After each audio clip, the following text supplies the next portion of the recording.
up, guys? Anthony here for Rev 3 Games, outside of the Borderlands 2 booth with Jeremy Cook, the art director. You like dubstep? Oh yeah, I mean, who doesn't like dubstep, right? I'm going to come back and I'm going to ask you that question again 5 days from now, after 12 hours of this. Trust me, I've heard this song a few times.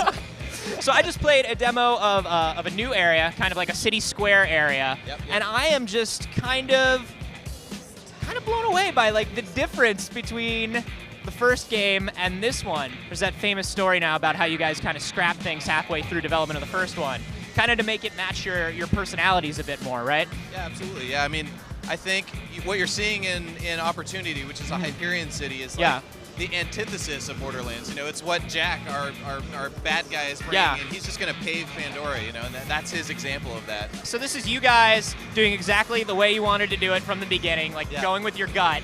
Yep. And definitely it seems like there are a lot more varied environments this time, and obviously it's a lot more colorful. Yeah, I mean, part of that is our great partners at Epic. You know, the new Unreal 3 engine allows us to just have really great color. I mean, color that just pops. And, you know, we had this big world we wanted to build, and we kind of only saw desert last time, you know, a little bit of snow. But this time, you know, we've got lava environments and cities and deserts and you know, everything in between. I think players just are going to have a lot more fun. There's just a lot more unique places to explore. Yeah. So I played this demo, and I had Handsome Jack in my ear for 10 minutes. Yeah. And really got a feel for him as a character. Yeah, he's an asshole. He's a dick. Yep. So tell me about him and how he is kind of affecting the design of the environments. Well, I mean, you know, this is his space, and so it's all about, you know, he's got his statues all over the place, and those are connected right into the plot. You know, it's all about taking down his image, you know. And I think, you know, he's really slick and polished and cool. You know, he's got the suit, but he's got sneakers on, and he's that kind of guy that you love to hate. You know, he's the big CEO, but he's kind of young and hip at the same time, and you just want to kill him. You know, just like everybody else loves him, and you're just like, why? Exactly. What is going on? Yeah. Played as two new characters today, Zero and Axton, right? Yep. Zero, big departure, kind of like a melee, very kind of assassin-y dude. Yeah, I mean, melee is actually only half of his thing. You know, you can kind of go down a melee tree, or you can really go and become a sniper. I mean, he's all about like big damage. You know, if you love just blowing people's heads off, he's your guy. And tell me about when you were designing the look of sort of like an assassin in Borderlands, what you were going for with Zero. Well, we basically did nothing that we were supposed to do. You know, like Borderlands is all like crazy kit bash and old broken stuff jammed together.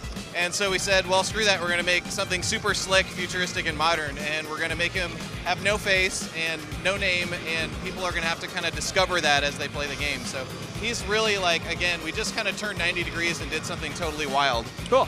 And our soldier this time out is Axton. Tell me about a little bit about his design and what went into his character. I mean, with him, he's like kind of connected to Dahl, who's one of our brands, you know, and they're sort of our like kind of modern military style. You know, we wanted someone that was kind of talked a little bit, this is maybe too deep, but like talks a little bit to that, like there's a lot of people who just recently went to war, like young kids, you know, and stuff, and he connects a little bit to that to us. You know, he's seen a lot, but he's young and has a lot of energy still. What kind of environments are we going to see in the future that maybe we didn't see in the first Borderlands? What sort of surprises do you guys have coming? Well, I mean, I can't talk too many about the surprises, obviously. Like, we're kind of unrolling it a little bit at a time. But, I mean, there's lots of unique environments, stuff that you probably would never expect. Very cool. Well, thanks so much for talking to me, Jeremy. Hey, no problem. It's fun. We will have more Borderlands 2 for you as we find out more about it. And, of course, we have tons more from E3 this week, so be sure you subscribe here at Rev 3 Games.